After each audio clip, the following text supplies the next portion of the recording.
तसेंगलमगिदी अई मांगदा नांगबीखिबा ओजासिंगा जामना मरिक चुमना नांगबीखिबा वाफमदुदा लोनसी एंडेजर ओइरे हाइबसिना याम नुंगांगा फोंदोक बिखे अदु भागना कोई वा हिरोइसे से आई हानदा थमजगे इंडिया दा चावराना लोन चनीगा तारामाथोई मनुंगा ममालोना लाइबदबसे लोन सामगा जांगितरुनी चनीगा तारामाथोई लोन सिगे मनुंगा अचो लोन निको आई हजरिसे सिगे मनुंगा सामगा जांगितरुती ममालोना लाइबदमे औकिबा सही जागी सिगे मनुंगा इंडिया दा लोन चाट्रेक का मरफुगी मनुंगा चनी जांगी मुख सिगी मनुंगा मणिपुर खरा जाऊरी लोन खरा जाऊरी प्राइवेट लोन सिंगे मुख पदे जाओ प्रबल मरम मधुनदी नसाई कोई एडवोकेट लोकनाथ मुदी कोई वजा अब्दुल हमीद ना पंबिरम बदा कोई 1948 दा एलबती कम्प्लीमेंट को बोल जना कोई ना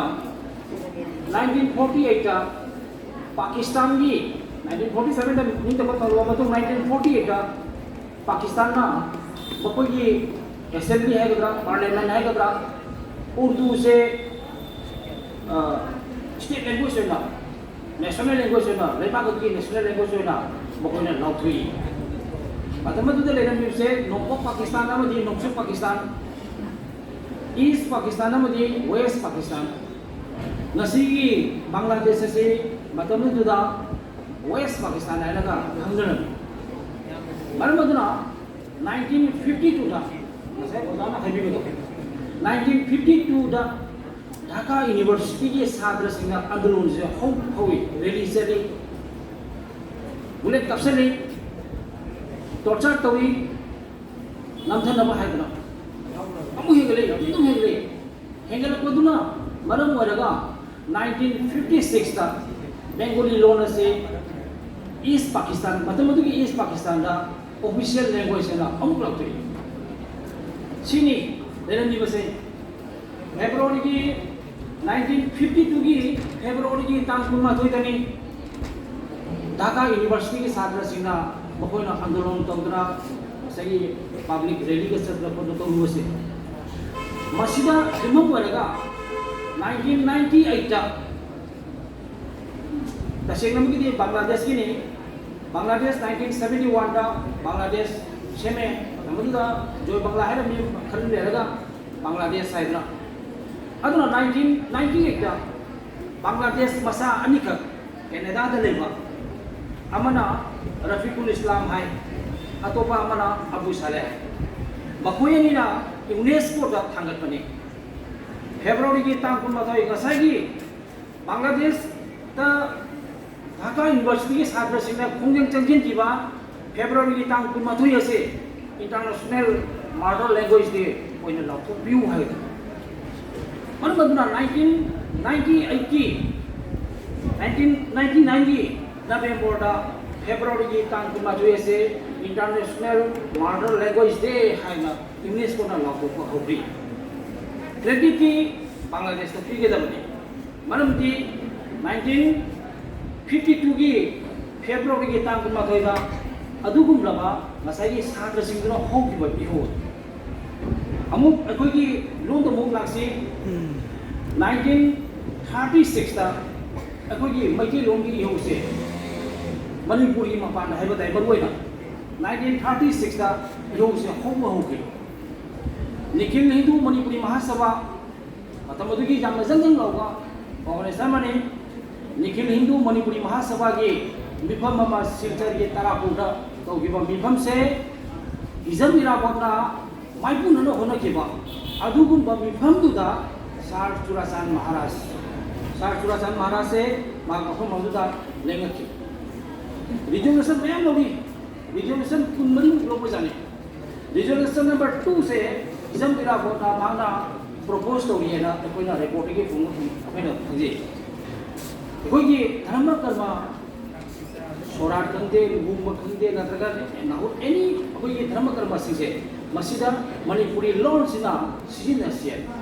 madugi proposal na to ay koi sida MLA oi binamba Laisram Merasa wana magse madugo bini Laisram Merasa wana hariba proposal na second tawi na koi na puje resolution number 12 resolution number 12 tana Manipur digi lengbi rakpa aiga Diswani Dev Sharma mahakna Manipur ki mapanda legiba maikai khunggang singse masida Manipuri ki mahisang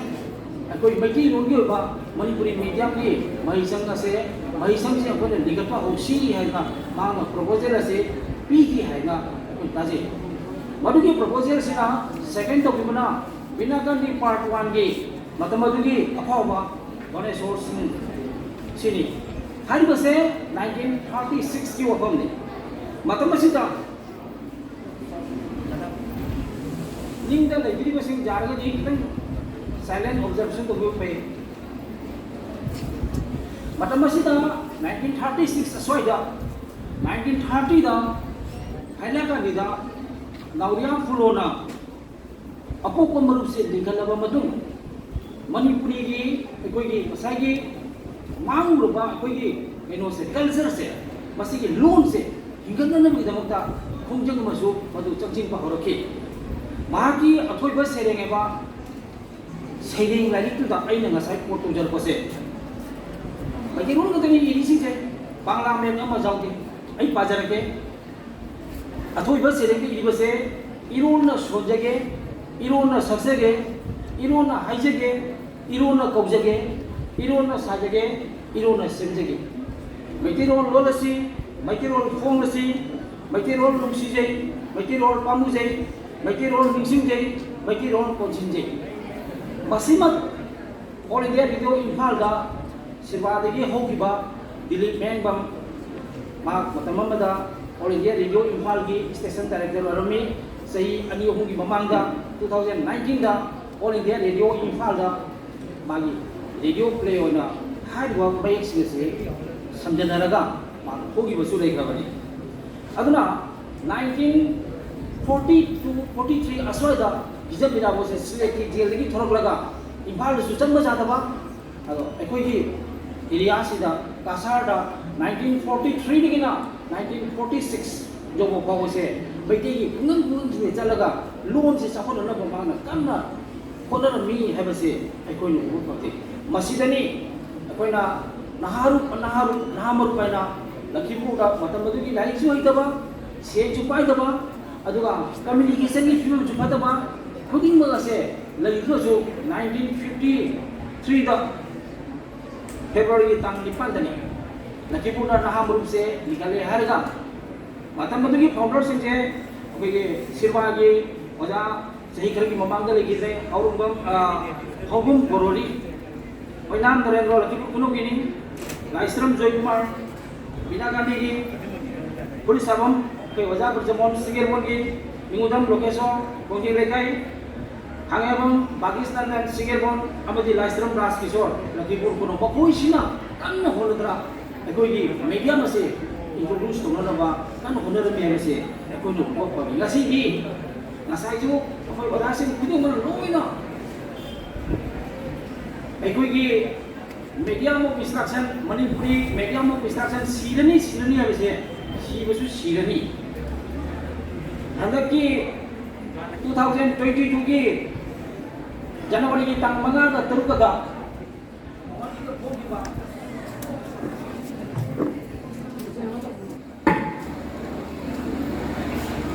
sorry for interruption sani basahi 2022 sigi January di tang manga da taruka hakum 2021 da ingat kiba Manipuri People's Front asigi sio conference agra conference sama ai yogdarui bahoti ki Srimada Shankardev Kala Khetrada maduda tang taruka se hoji education minister obiriwa Dr. Ronos Pego se ai mang de lejin diriba inau sopon gadi jam da bojong training Charu Amjada Chamine Heavily of Punjay. Very much thank you to Inau Sopon. Dr. Peguna Nimishita Habira Base. Nimishita Habira Base. Sahi Kudingi, I'm Amani the Super Home Haja Company. Sahi Kudingi, Bodogi enrollment say. Bodo language ki enrollment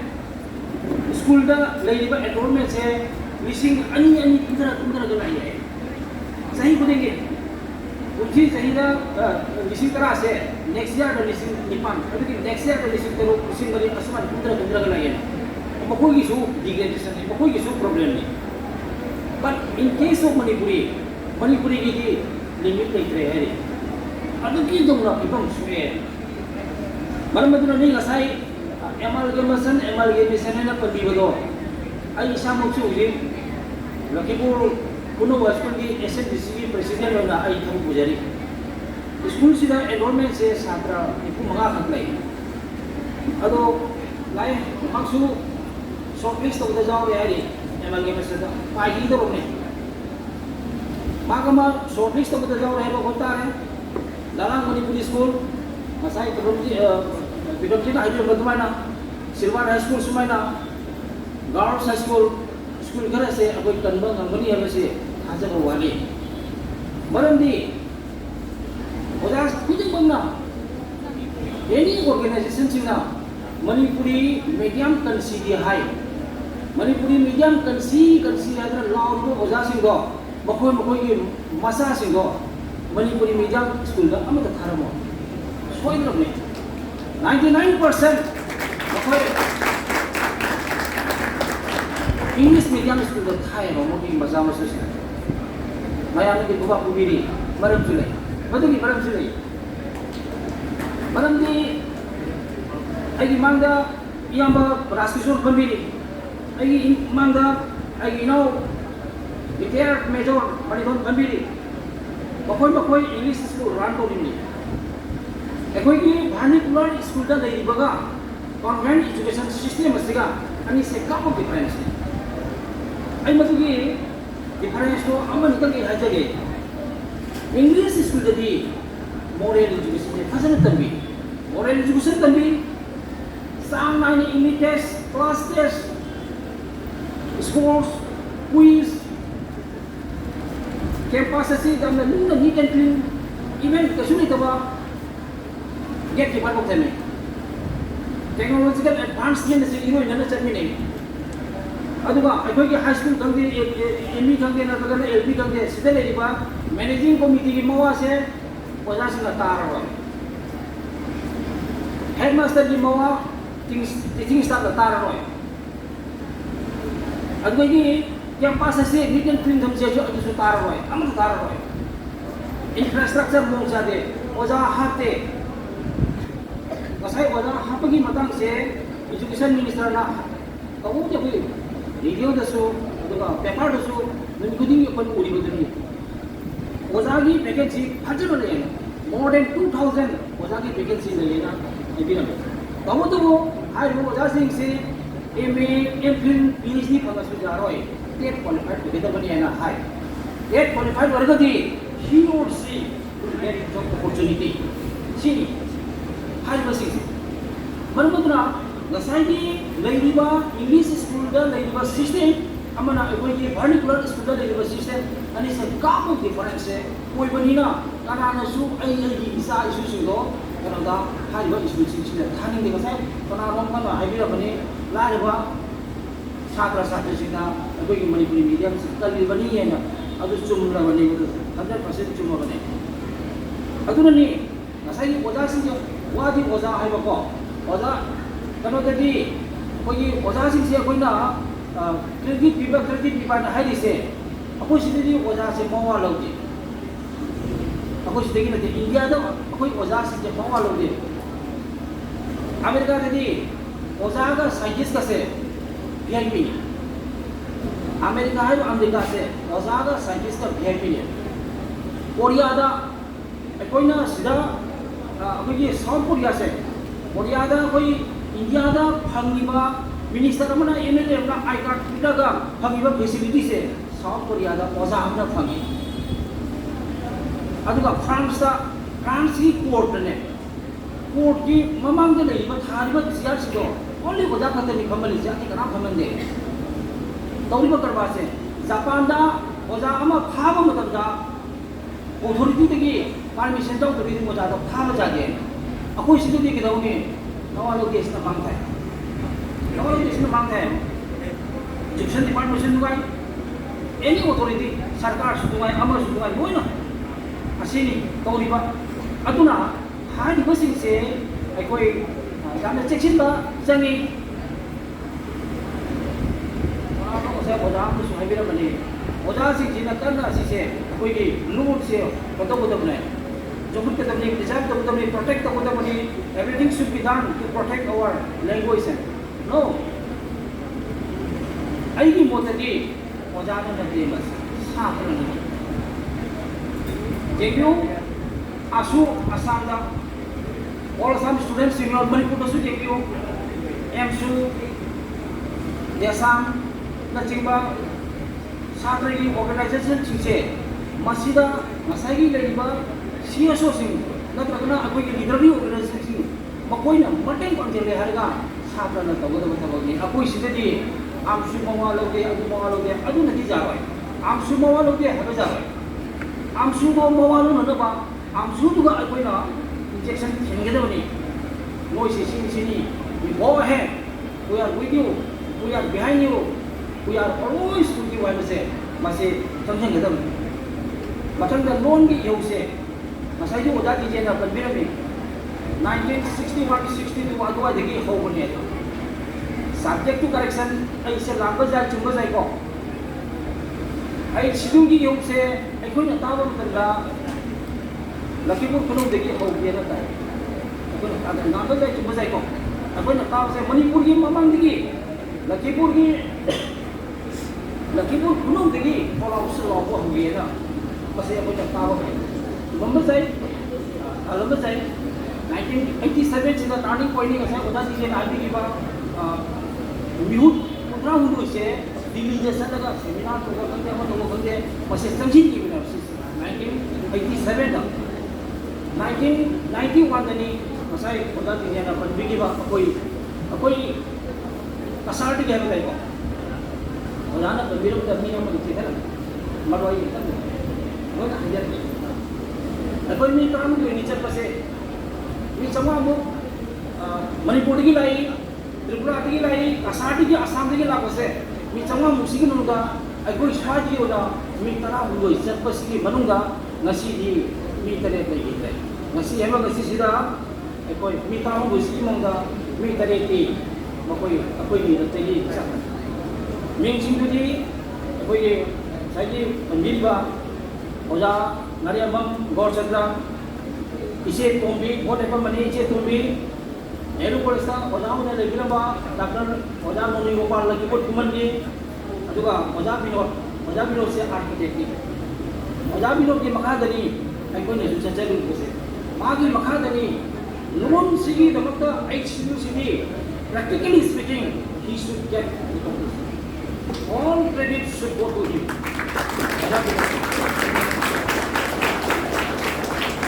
aduga mari amam komonesor Matamudugi amsugi presiden ni adagi ai isamak adagi haji ongti OBC Development Board Lakipur ki chairman bibirima DH Abhiram Sharma lagi amana RK Pyari Gopal Dr. RK Pyari Gopal lagi Baskar ini Saumya all Assam Manipuri Muslim Students Welfare Association ni president matamadu tu bibirima Sabum ya Kolengram ini lagi berapa yang monitor Lakipur Kumandi Ranipur ni Oja NG Modu Chandra Lakipur kalau ni Lakipur Kumandi lagi berapa Kaisam Purnendo Amadi Binakani Partu di ye Manihar hai apa itu tu isi asyik ke mana dah Mio itare tu madi masih ekoi juga tinggi mau besar anyway oja guru se ꯑꯩꯈꯣꯏꯅ ꯑꯁꯨꯛꯀꯤ ꯃꯇꯤꯛ ꯃꯉꯣꯟꯗ ꯀꯔꯤ ꯍꯥꯏꯅꯤ ꯕꯦꯕꯥꯔꯁꯨ ꯎꯠꯄ ꯑꯣꯏꯅ ꯀꯔꯤ 1987-88 ꯑꯗꯨꯋꯥꯏꯗ ꯑꯣꯏꯒꯅꯤ ꯑꯁꯥꯝ ꯁꯥꯍꯤꯇ꯭ꯌ ꯁꯚꯥꯒꯤ ꯀꯩꯅꯣꯃ ꯑꯩꯈꯣꯏꯒꯤ ꯑꯣꯗꯤꯁꯟ ꯍꯥꯏꯕꯗꯨꯗꯤ ꯀꯟꯐꯔꯦꯟꯁ ꯍꯥꯏꯂꯒꯅꯤꯗ ꯇꯧꯕ ꯃꯗꯨꯗ ꯑꯣꯖꯥ ꯒꯧꯔꯣꯁꯦ ꯑꯩꯈꯣꯏꯅ ꯄꯨꯔꯒ ꯆꯠꯂꯤꯕꯅꯤ ꯃꯅꯤꯄꯨꯔꯤ ꯁꯥꯍꯤꯇ꯭य ꯄꯔꯤꯁꯠꯀꯤ ꯄ꯭ꯔꯦꯁꯤꯗꯦꯟ ꯑꯣꯏ ꯃꯇꯝꯗꯨꯗ AGPꯒꯤ ꯃꯤꯅꯤꯁꯇꯔ ꯑꯣꯏꯔꯝꯕ ꯁꯩꯗꯨꯜ आलम चौधरी मांगना असम साहित्य सभा की मागी अधिवेशन है कन्फरेंस हैदराबाद तब मतमसिदा अखोइना ओजा गौरवसे पुरगा चली मतलब अदुगिदि अखोइगे कइनोने हजिकी असुबा गाड़ी से लेते एम्बेसडर से टैक्सी आरो एम्बेसडर से ममांगा अइना सलगर खेले सभापति मनिपुरी साहित्य परिषद असम है सखिबो मतम जगह जगह दा अखोइगे पुलिस चले पुलिस उदकना अखोइगे गाड़ी से चलुनी सेनी अखोइसु अखोइगे मीसे अखोइना रेस्पेक्ट पिबा ताबा रेस्पेक्ट पिबा हैनेदम की थबक से अखोइदा खरा लेबरा हैने खली मसे तौजनिंगे मरमदुननी 1991 की फेब्रुवारी की तांग कुनमागा कुतरुसिदा अखोइना दिल्ली दे चलगा वोट क्लब ता धरना तौरबो मटु मणिपुर की वजा MS नियोबा रानीपुर की प्रेसिडेंट ओबिरमी मणिपुर साहित्य परिषद की प्रेसिडेंट ओबिरम्बा Mariamam Nabadi Silchar की MP ग्रेड की बात वजह दिल्ली मकोई होम से वो दिल्ली जैसा लगा अगर स्ट्राइक तो में